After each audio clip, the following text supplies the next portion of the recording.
your entire life. And the worst part, you've been lying to yourself too. Right now, as you're watching this, there's someone out there living the life you convinced yourself was impossible. They're getting the respect you beg for. They're commanding the rooms you shrink in. They're building the empire you dream about while scrolling through other people's success at 2 a.m., feeling that familiar ache in your chest, that burning question that keeps you awake. When is it going to be my turn? I used to ask myself that same question. I used to watch people half as smart as me get twice the opportunities. I used to wonder why I was always the one explaining, justifying, proving my worth to people who wouldn't recognize talent if it slapped them across their mediocre faces. I felt that rage, that white-hot fury when you realize you've been playing a game where the rules were designed to keep you losing. But here's what changed everything for me, and it's going to change everything for you. The game isn't rigged against you.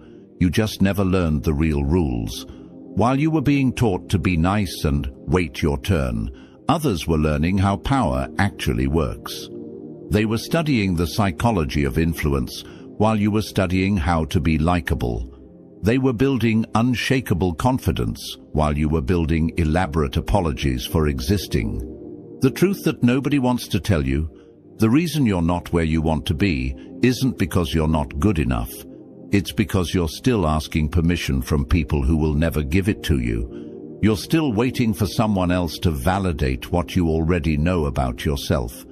You're still playing by rules that were written by people who needed you to stay exactly where you are. But what if you stopped asking?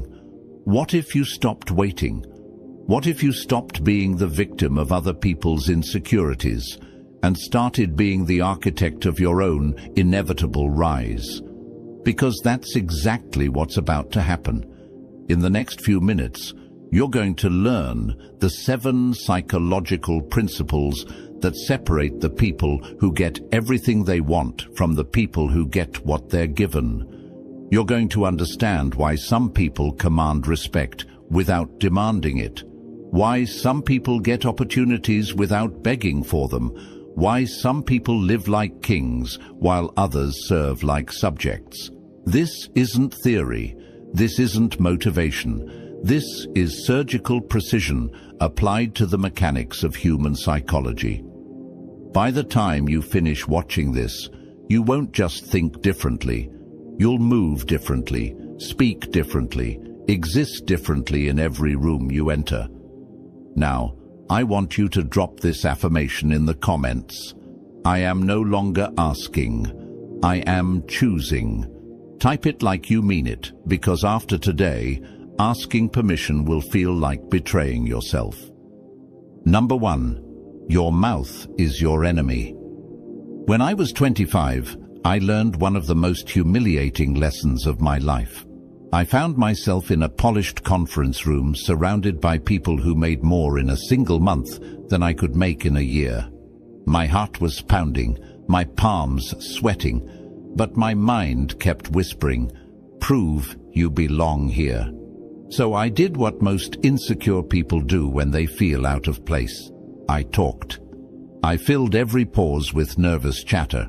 I laughed too quickly, tried to sound clever, and mistook noise for value. In my head, I thought participation meant contribution. I thought constant talking would prove I deserved a seat at that table. I could not have been more wrong. Across the table sat the most powerful man in the room. He barely opened his mouth. In fact, I counted. He spoke less than 10 words the entire meeting. Yet, when those words left his lips, the atmosphere shifted. People leaned forward, heads tilted. Every conversation adjusted itself to his presence. Meanwhile, I realized something brutal. The more I spoke, the less I mattered. Every nervous attempt at being witty, every unnecessary explanation, every filler word was me handing out pieces of myself for free. I wasn't proving I belonged there. I was proving how desperate I was to belong. That was the day I discovered a truth that changed everything. Your mouth is your enemy. Every word you spill is ammunition someone else can use against you. Every rushed explanation reveals insecurity. Every time you try to fill a silence, you expose the fact that their comfort matters more to you than your authority. Silence, on the other hand, terrifies people. Why? Because silence is a mirror. When you don't fill the air, people are forced to hear their own thoughts echo back. They start projecting. They wonder what you're thinking, what you're judging, what you're hiding. And in that moment, their imagination makes you far more powerful than anything you could have said. Machiavelli warned us, "Everyone sees what you appear to be. Few experience what you really are." Silence amplifies this truth. When you withhold words, you force people to build their own story about you. They imagine intelligence. They imagine strategy. They imagine strength. And while they reveal their weaknesses through endless chatter, you remain unreadable. I began to practice this ruthlessly. Instead of competing for attention, I observed. Instead of proving my intelligence, I let others prove their lack of it. Instead of talking myself into exhaustion, I measured every word like a blade, unsheathed only when necessary, and the shift was immediate. People began coming to me, chasing my opinion instead of me offering it like a salesman. They started working harder for my approval because I no longer gave it away cheaply. My silence made them uncomfortable, but it also made them respect me. Here's the paradox most never understand. Silence is not weakness. Silence is not absence. Silence is the ultimate display of control. The man who can sit still, watch others unravel, and resist the urge to explain himself, he owns the room without lifting a finger. Remember this, your words should be expensive. Spend them rarely, spend them wisely, and never forget, silence is the loudest weapon of power. Number 2, your feelings are not your facts. 2 years ago, I experienced a betrayal that cut deeper than any wound a blade could leave. It wasn't about money. It wasn't about status. It was about trust. Someone I had opened up to, someone I believed was safe, took the private struggles I had confessed to them and turned them into a weapon. In a crowded room filled with people whose respect I valued, they used my own vulnerabilities as ammunition, twisting my pain into a public spectacle. I can still remember that sick heat rising in my throat, that suffocating wave of humiliation burning across my chest. My instinct screamed for me to fight back, to explode, to defend myself, explain myself, justify myself. I wanted to make them feel the same crushing betrayal they had unleashed on me. I wanted to scream until I could silence their laughter, but I didn't. Something inside me, whether it was pride, survival, or the faint whisper of intuition, stopped me from reacting. I sat in silence as my reputation was toyed with.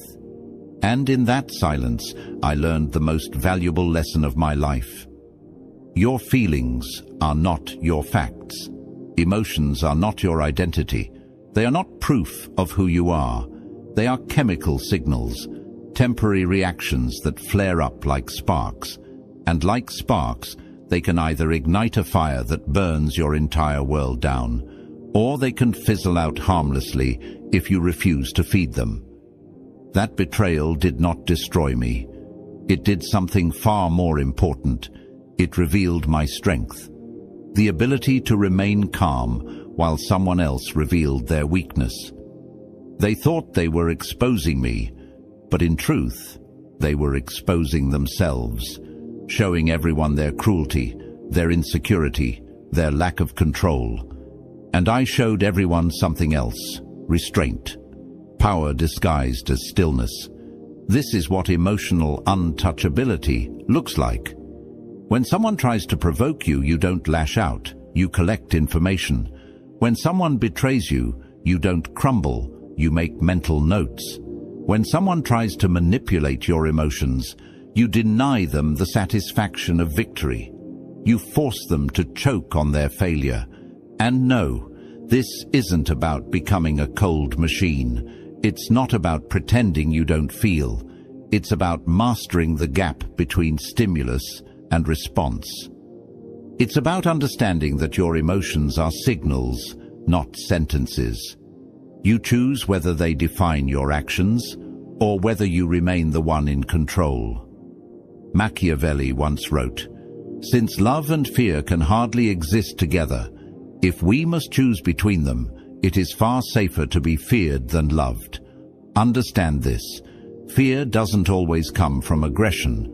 Sometimes it comes from unpredictability, from composure so unshakable that no one can get under your skin, from the terrifying realization that they cannot control you. And when you master this, people begin to treat you differently.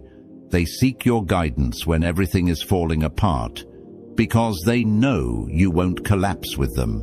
They give you greater responsibilities because they know you can think clearly under fire.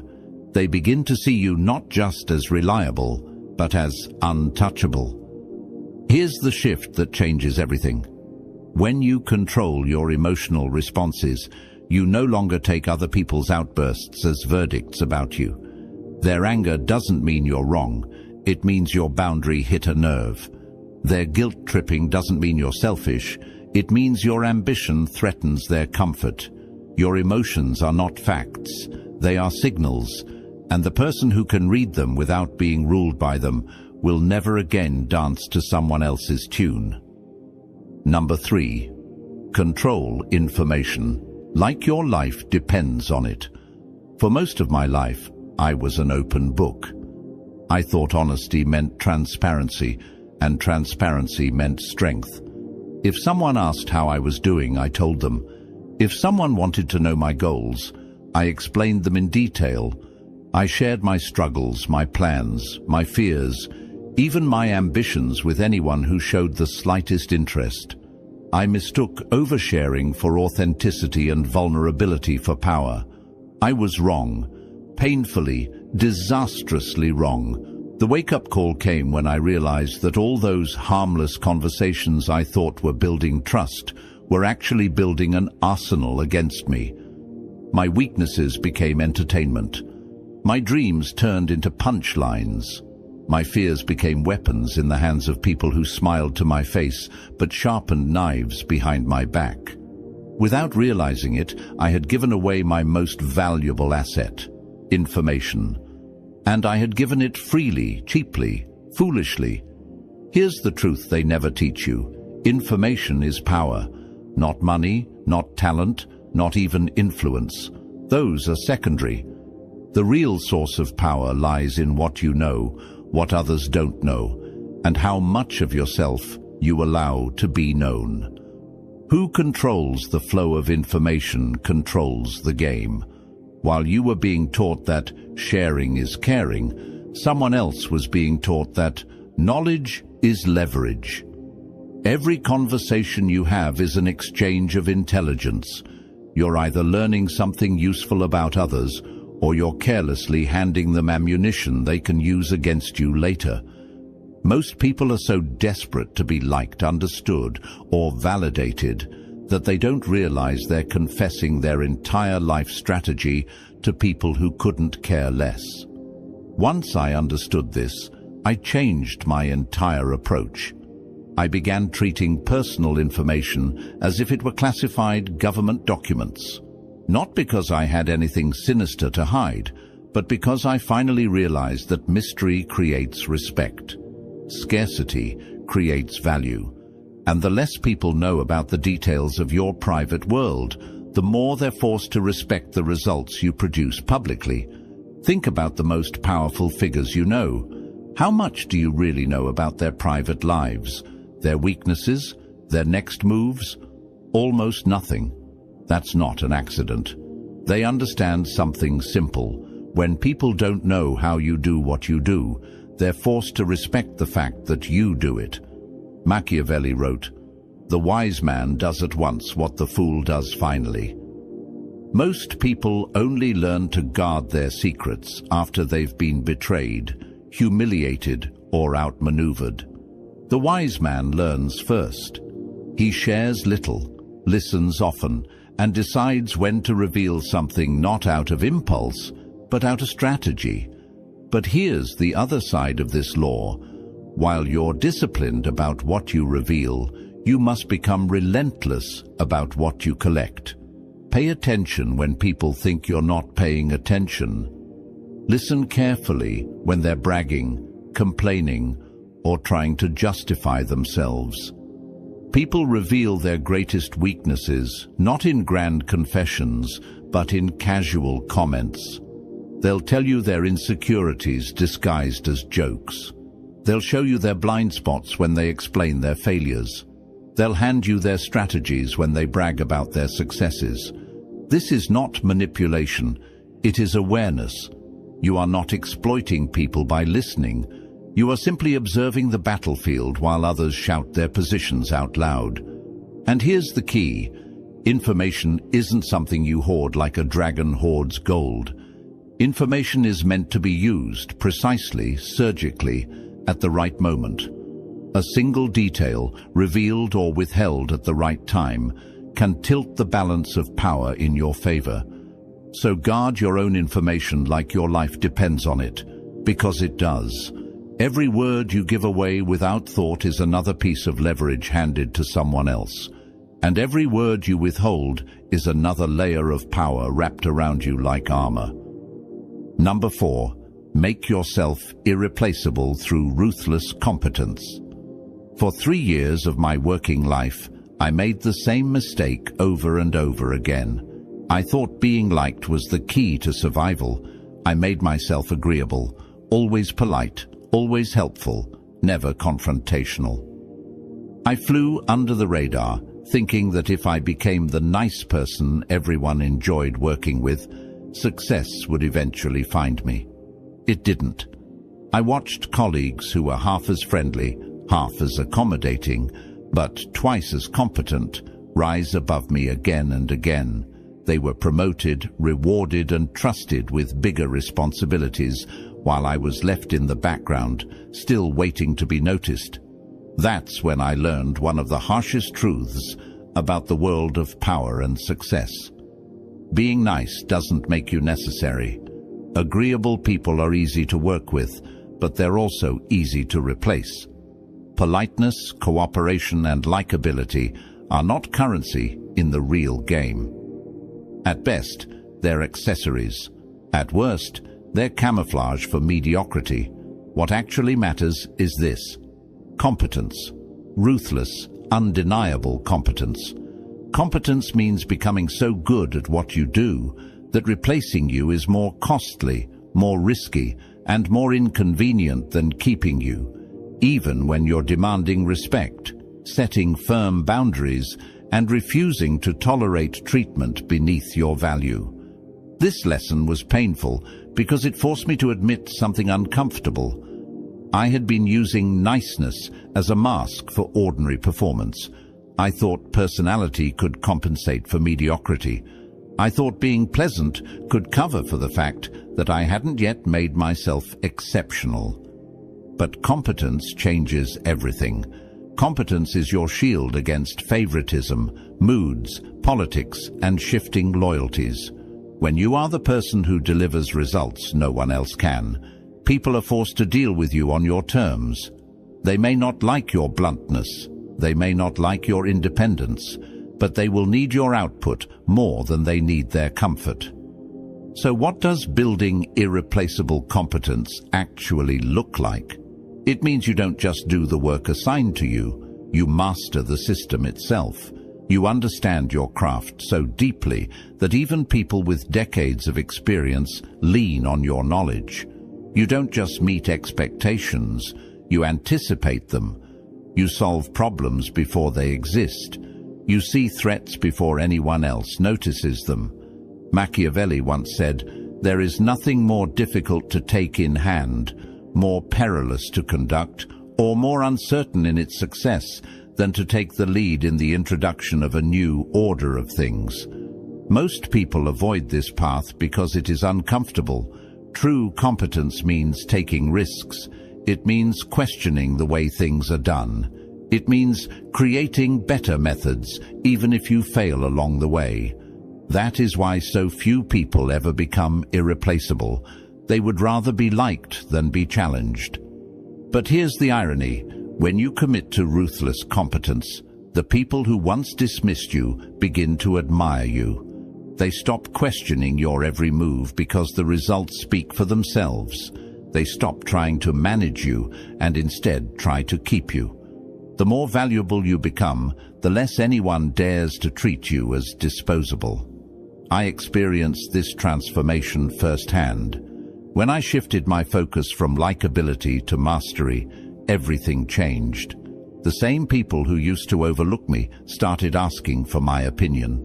The same managers who once saw me as replaceable began competing to keep me.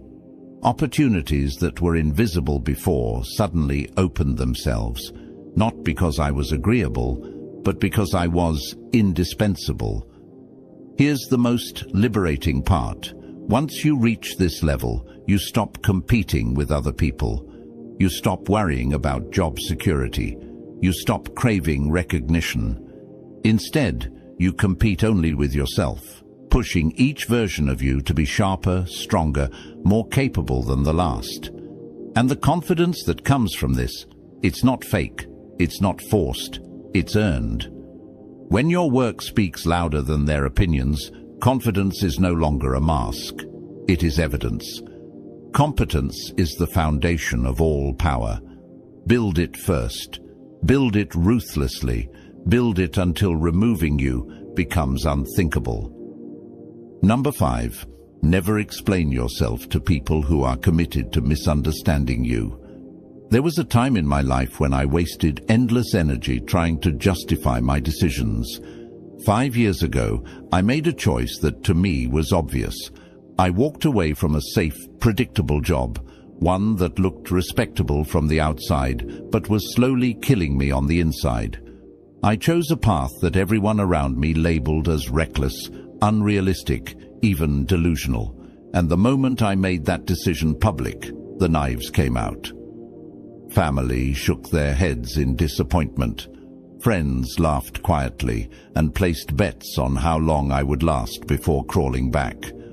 Former colleagues whispered about my arrogance. Who does he think he is? He'll be begging for stability within a year. At first, their reaction shook me. These weren't strangers. These were people who supposedly knew me. So I did what most people do when they're doubted. I started explaining. I put together plans, financial breakdowns, timelines. I defended every move with logic and strategy. I tried to reason with them, as if showing them the blueprint of my vision would make them see what I saw. But here's the brutal truth I had to face. None of it mattered. They weren't listening. They had already decided who I was, what I was capable of, and what I deserved. Their minds weren't closed because of facts. They were closed because of fear. My decision forced them to confront their own inaction, their own smallness, their own excuses, and that made them uncomfortable. That's when I learned one of the most liberating truths of my life. There are people who are not confused about you. They're invested in misunderstanding you. They need you to fail because your success threatens the fragile story they tell themselves about why they haven't tried. They need you to stay in your box, because the moment you step out of it, their own limitations become harder to justify. You cannot argue someone out of a position they didn't argue themselves into. You cannot use logic against insecurity, fear, or jealousy. You cannot make someone respect you when their identity depends on underestimating you. Machiavelli once wrote, "Men judge generally more by the eye than by the hand. For everyone can see and few can feel. Everyone sees what you appear to be. Few experience what you really are." This is exactly why explaining yourself rarely works. The people who misunderstand you aren't interested in your reality. They're invested in their perception because it's easier for them to hold on to the illusion than to face the truth of your potential. Here's what changes everything. When you stop explaining yourself to people committed to misunderstanding you, you reclaim your energy. That mental and emotional power can now be redirected where it actually matters, toward building undeniable results, toward relationships that don't require endless justification, toward opportunities that recognize your value without you begging for recognition. The right people don't need you to present a 10-point plan for every choice you make. They trust your judgment, even if they don't fully understand it. The right opportunities don't demand you to shrink yourself into someone else's version of realistic. They come because of your competence, your conviction, your consistency. This doesn't mean you shut yourself off from feedback. It means you become selective. You decide whose opinions are worth your time and whose approval isn't even on your radar. The key is ruthless discernment, knowing the difference between someone offering genuine insight and someone projecting their fears onto you. So, when someone shows you, through their dismissiveness, their resistance, or their refusal to acknowledge evidence, that they're committed to misunderstanding you, believe them and stop explaining. Their misunderstanding is not your responsibility. Their doubts are not your problem. Their inability to recognize your value does not reduce your value. Your power lies in redirection. Redirect your attention to people who are committed to seeing your worth. Redirect your focus to results that make explanations unnecessary. Redirect your energy into becoming so undeniable that even your critics are forced into silence. Some people need you to be small so they can feel big. Don't play that role for them. Stop handing out explanations like apologies. Start building evidence that speaks louder than any words ever could. In the end, the most Machiavellian move you can make is silence. Not defensive silence, but the silence of someone too busy winning to bother explaining why. Number 6, build systems, not dependencies. Most people make the same mistake I once did. They confuse freedom with chaos. I used to think freedom meant doing whatever I wanted in the moment, sleeping in, quitting jobs, saying no to responsibilities, avoiding structure. To me, freedom was the absence of rules. But I was wrong. That wasn't freedom. It was fragility disguised as rebellion. Real freedom doesn't come from running away from structure. It comes from building structures that work for you. True freedom means designing systems so strong that your life keeps moving forward no matter who betrays you, no matter who abandons you, no matter who refuses to show up. Systems protect you when people fail you. Most people don't understand this. They build their lives entirely on dependency. Their income depends on one employer. Their confidence depends on their partner's validation. Their daily energy depends on whether their friends invite them somewhere. Their stability depends on their boss's mood. They call it connection, but it's not connection. It's voluntary imprisonment. They've built their lives on foundations they don't own, and then they wonder why they always feel powerless. I learned this the hard way. There was a time when my entire life collapsed in the span of 1 month. The secure job vanished overnight. The forever relationship ended without warning. The friends I thought were loyal disappeared when helping me became inconvenient. In a single season, I realized a brutal truth. Everything I thought I owned was actually borrowed. My security was rented. My worth was outsourced. My stability was fragile because it depended on other people. That crisis forced me to ask myself one question: what would my life look like if it didn't depend on anyone else's approval, consistency, or participation? The answer changed everything. Machiavelli once said, "Everyone wants to go to heaven, but nobody wants to die. Everyone wants independence, but few are willing to pay the price. The price is discipline. The price is building slowly while others chase quick fixes. The price is delayed gratification and long-term thinking. Systems are not glamorous at first. They require patience and vision, but they are the only way to become untouchable." What do I mean by systems? Financial systems. Multiple streams of income, so one paycheck doesn't dictate your survival. Skill systems. Capabilities you carry everywhere instead of relying on a company's training or a manager's favor. Emotional systems. Inner validation that doesn't evaporate when someone withdraws approval. Time systems. A schedule designed around your priorities instead of someone else's calendar. When you build systems, you stop living in constant fear. You stop being afraid of your boss's anger because your livelihood doesn't depend on him. You stop being afraid of relationships ending because your worth isn't tied to someone's presence. You stop being afraid of uncertainty because you've already built stability inside the chaos. And here's the beauty of it. Systems create options. Options create leverage. Leverage creates power. And power, that's real freedom. Dependencies make you desperate. Systems make you sovereign. Dependencies force you to beg. Systems allow you to choose. Since committing to building systems, everything shifted. I no longer tolerate disrespect because I don't need anyone's permission to survive. I no longer chase approval because I've built validation that can't be taken away. I no longer cling to people out of fear because I know my foundation won't collapse if they walk away. Systems make you dangerous because they make you independent. And once you are independent, you can engage with anyone, not from weakness, but from strength. You collaborate because you want to, not because you have to.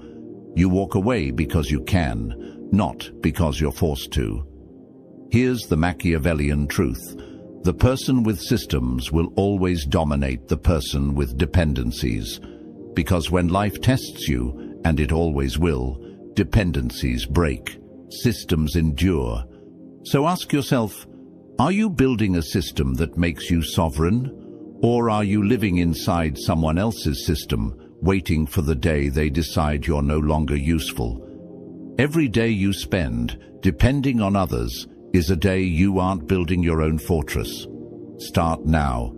Build systems. Claim freedom. Number 7. Embrace strategic ruthlessness. This is the line in the sand, the moment where theory ends and reality begins. This is the point where we separate the people who like the idea of power from the people who are willing to do what power actually demands. Anyone can post motivational quotes, anyone can rehearse speeches about ambition, but very few can make the kinds of decisions that cost you comfort, relationships, and even parts of your identity. That is what real power requires. Ruthlessness with strategy. 3 years ago, I had to cut out my best friend, not from a business deal, not from a project, but from my life. We grew up side by side, sharing dreams, failures, and victories. But while I was evolving, building, and moving forward, he was stuck, complaining, stalling, draining.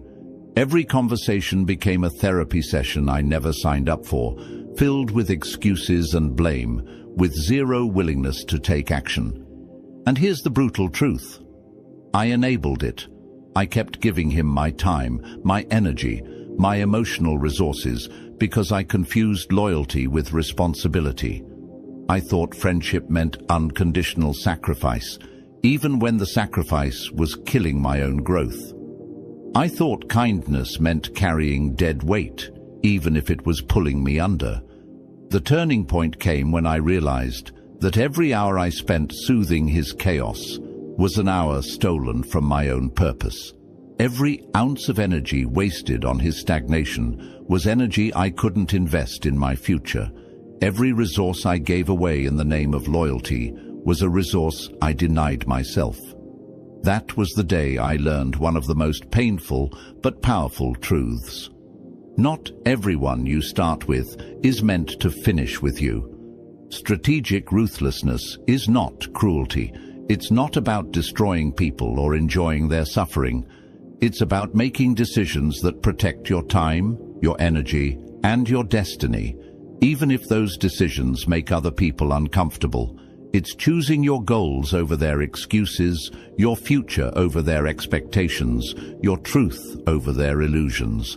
Machiavelli understood this centuries ago when he wrote, "Since a prince cannot use this virtue of liberality without harm to himself, he should not mind being called miserly." The lesson? Sometimes you must withhold your energy, your generosity, your attention, not because you lack compassion, but because you refuse to bankrupt yourself for the comfort of others. Most people avoid ruthlessness because they mistake it for cruelty. But cruelty is reckless. It's emotional, impulsive, and short-sighted. Strategic ruthlessness is different. It's cold, deliberate, calculated. It's the recognition that your resources, time, energy, money, attention, are finite. Every yes to someone else is a no to yourself. Every compromise for their comfort is a betrayal of your own potential. And sometimes ruthlessness is the kindest thing you can do. Sometimes the most loving act is refusing to enable someone's weakness. Sometimes the greatest gift is walking away so they're forced to stand on their own. Sometimes disappointing someone today is the only way they'll grow tomorrow. Here's the truth nobody admits. The people who achieve extraordinary things aren't always the smartest or the luckiest. They're the ones willing to make the decisions most people are too scared to make. They're willing to endure temporary judgment, criticism, and rejection in exchange for long-term freedom, growth, and strength. Your destiny demands discipline. It demands sacrifice. It demands a willingness to cut ties, close doors, and walk away without looking back. That's what strategic ruthlessness is. The ability to detach when attachment weakens you, to say no when yes would cost you your future, to protect your empire even if it means being misunderstood. Rejection doesn't break you. It liberates you. It reveals where your loyalty has been chained to weakness, and it gives you the power to redirect it toward strength. Strategic ruthlessness isn't about being feared. It's about being free. The untouchable truth. I want you to hear this clearly because it will change the way you see yourself forever. You are not broken. You are not behind. You are not too late, too inexperienced, too damaged, or too anything to become exactly who you were always meant to be. The world has spent your entire life convincing you otherwise. You've been systematically programmed to believe that wanting respect, success, recognition, and power is somehow selfish, greedy, or inappropriate. You've been taught that ambition is arrogance, that setting boundaries is unkind, that prioritizing your goals is selfish. Every one of these lessons was designed to make you manageable, predictable, and small. These are lies. Psychological chains crafted to keep you compliant. And here's the truth. You can remove them the moment you decide you're done wearing them.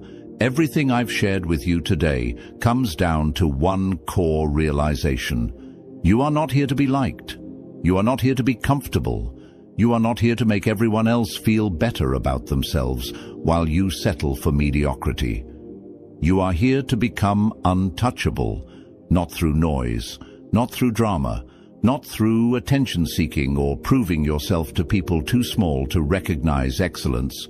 You become untouchable by mastering competence, strategy, emotional control, and systematic independence. By developing skills, systems, and presence so powerful that your mere arrival changes the energy of every room you enter. This journey isn't about becoming someone else. It's about reclaiming who you've always been beneath all the conditioning, the fear, the people-pleasing, the self-doubt. The real you has always been capable, decisive, and powerful. You only need permission from yourself to step into it. Look around. Most people are waiting for their boss to recognize their worth, waiting for their partner to appreciate their efforts, waiting for society to validate their dreams. They're waiting for someone else to give them permission to take up the space they deserve. But you're done waiting. You understand now that permission isn't something anyone gives. It's something you claim, not stolen, not begged for, not demanded, simply claimed. Because you no longer need external validation to know your value. You don't need to announce this transformation. You don't need to explain why you're different, why you're less available for their drama, why their opinions no longer guide your actions. Real power doesn't require explanation. It doesn't need applause. It is obvious in how you carry yourself, in the way your focus, energy, and results speak louder than anyone's judgment. The relationships meant to survive this evolution won't just survive. They'll thrive, built on mutual respect instead of convenience or need. Opportunities that are meant for you will align with you naturally. People who are supposed to see your worth will recognize it without you pointing it out. And the rest. They were never yours to begin with. They were placeholders, warming space until someone truly aligned with your vision arrived. This isn't the end of your journey. It's the beginning of your sovereignty. The moment you stop asking for permission and start claiming your place. The moment you stop explaining yourself to people committed to misunderstanding you and start building with those committed to growth. The moment you stop trying to be everything to everyone and start being irreplaceably valuable to the right people. You already have everything you need to become untouchable. You always did. The only question left is, are you ready to stop pretending you don't? Are you ready to move without apology? To exist without justification, to command respect without asking for it? You don't need to be louder. You don't need to prove anything. You just need to be the one they remember in silence. If you're done being controlled, hit like. If you're ready to claim your power, subscribe. You don't need permission anymore. Take what's always been yours.